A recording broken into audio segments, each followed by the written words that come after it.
मनुष्य के लिए सहज होना अत्यंत कठिन होता है, कुत्ते बिल्लियों के लिए, पेड़ों के लिए बिल्कुल ही नहीं कठिन। एक बात छोटी सी सोचिए कि जिस दिन आप पैदा हुए उस दिन आप एक सिर्फ इंसान के रूप में पैदा हुए। चाहे आप हिंदुस्तान में पैदा होते, चाहे आप इंग्लैंड में पैदा होते, चाहे अमेरिका में होते, चाहे जापान में होते, चाहे चाइना में होते। परमात्मा ने तो ये सब इंग्लैंड अमेरिका नहीं बनाया, न चाइना बनाया, न हिंदुस्तान बनाया। लेकिन जैसे ही आप पैदा हो गए वैसे ही आपने सोच लिया कि आप एक हिंदुस्तानी। मिथ्या शुरू हुआ।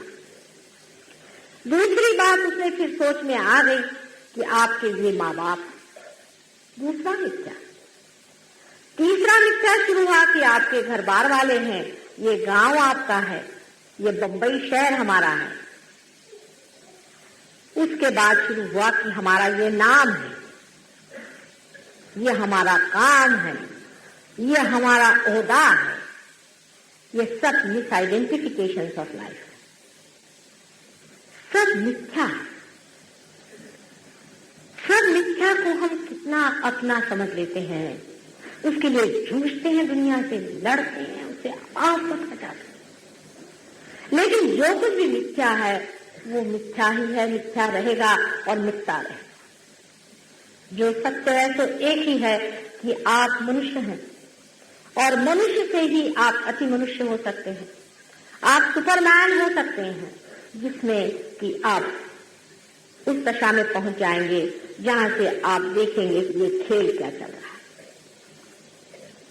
परमात्मा की अपनी ही ये शक्ति आपके अंदर से इसलिए बहेगी कि आप जानेंगे कि उसकी शक्ति क्या होती है, उसके करामात क्या होते हैं, वो काम कैसे करता है। इसके लिए कोई मैं आपको पढ़ा लिखा नहीं सकती, मंत्र मंत्र वगैरह से भी कुछ नहीं हो सकता, किसी भी चीज से ये चीज हो नहीं सकती। बड़े बड़े पंडित लोग आते हैं मेरे पास में, मैं तो उनकी विद्वत्ता देख करके सोचती हूँ मैं तो महामुखी हूँ आगे। लेकिन उनसे मैं पूछती हूँ क्या आपने उस आनंद को पाया, उस परम सुख को आपने पाया जिसकी चर्चा आप कर रहे हैं? वो तो माता जी बहुत कठिन काम है, वो तो हमारे बस का नहीं, उसके लिए तो ये करना होगा, उसके लिए वो करना होगा, हमारी शुद्धि करनी पड़ेगी। काहे की शुद्धि कर रहे हैं? हम तो माँ हैं, हम करेंगे आपकी शुद्धि। वो इस बात को नहीं मानते। विद्वानों की कोई माँ नहीं होती, कुछ नहीं होता, वो सबसे बड़े होते, इतने पढ़े लिखे हो जाते कि उनकी माँ भी कोई नहीं होती। ऐसा पढ़ा लिखा आदमी सहयोग के काम नहीं आता। एक तरह का एक विचित्र अहंकार दिमाग में आ जाता है। मैं ये नहीं कह रही हूँ कि मनुष्य में अहंकार नहीं होता, अहंकार तो होता है और प्रति अहंकार भी होता है, ईगो भी होता है, सुपर ईगो भी होता है। उस पर मैं कल आपसे बातचीत करने वाली हूँ। लेकिन उसका जो विद्रूप रूप सामने आता है, उसकी जो उलझनें हमारे सामने आती हैं, वो इस तरह से हमें जकड़ी रहती है कि मनुष्य से छोड़ने के लिए तैयार। उदाहरण के लिए जैसे मैं अमेरिका गई, अब देखिए विद्वानों की बातें, आपको आश्चर्य होगा, ऐसे विद्वान लोग बातें करते हैं।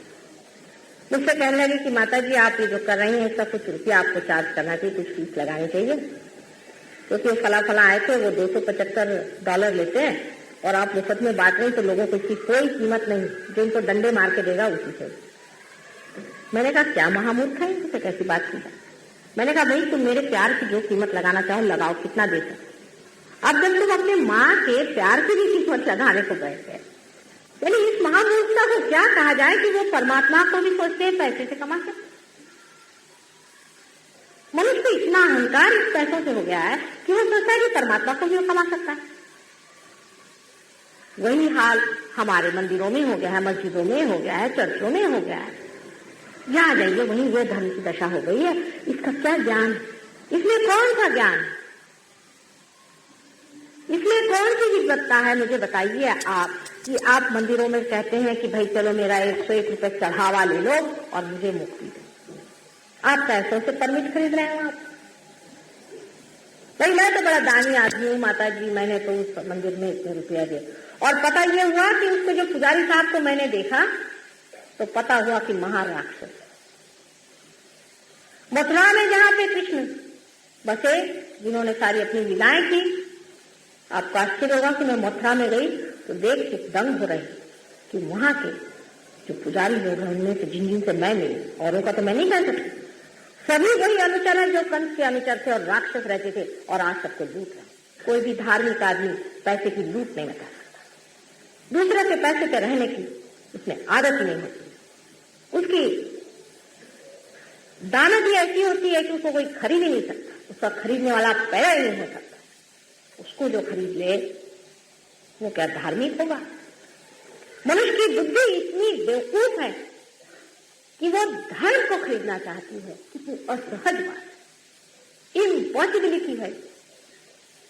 आप इम्पॉसिबिलिटी की बातें करते हैं, फिर कहेंगे कठिन है। जरूरी कठिन है परमात्मा की ग्रेस आना।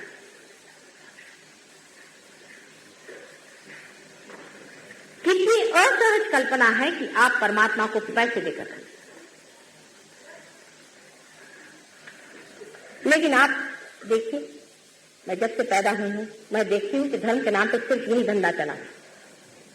कोई भाषण देके पैसा कमाता है, कोई कुछ करके पैसा कमाता है, सब मोटरें खरीद रहे हैं, घर खरीद रहे हैं, मकानात खरीद रहे हैं। इन सेवकों के, परमात्मा के भक्तों के पैसों से मोटरें खरीदना। और आप लोग भी क्या, आप लोग तो इसे मानते हैं, तभी इन लोगों को इतना बड़ा बड़ा बना के रखा हुआ है। ये आपका भी एक बड़ा भारी दोष है। इन लोगों की मान्यता आपको बहुत ज्यादा है, क्योंकि आपका एक अहंकार भी उसमें पूरा होता है कि चलो 2 रुपए में हमने भगवान को खरीद लिया। वो भी आपकी कमजोरियां खूब जानते हैं। पैसे से आप परमात्मा को नहीं खरीदते।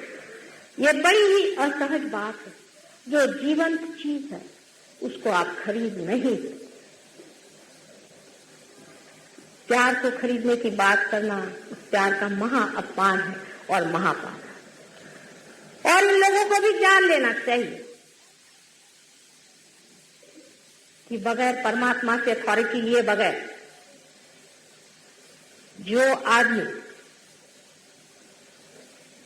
धर्म की बातें करता है और गुरु बन के बैठता है वो महापाप करता है और उसके लिए बहुत बड़ी सजा नियत है। पैसे कमा लेंगे यहां आप, रुपया कमा लेंगे यहां आप, लेकिन परमात्मा के साम्राज्य में ऐसे आदमी को माफी नहीं मिलेगा। ये समझ लेना चाहिए। इस तरह की बात न सोचना चाहिए न करना चाहिए। ये कोई सोशियो इकोनॉमिक एक्टिविटी नहीं है। सबने धंधा बना लिया। धर्म का आप धंधा नहीं बना सकते। अभी मैं आपसे कह रही हूं, लेकिन अभी जाते जाते इधर मंदिर दिखाई देंगे तो आप 2 रुपये वहां चढ़ा के जाएंगे। ये मनुष्य की असहजता है।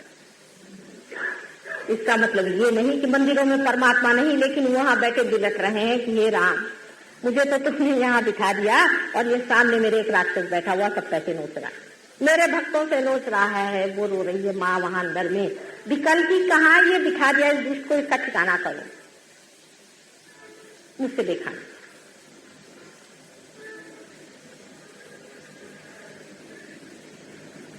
असहज, सारी ही बातें असहज में आती।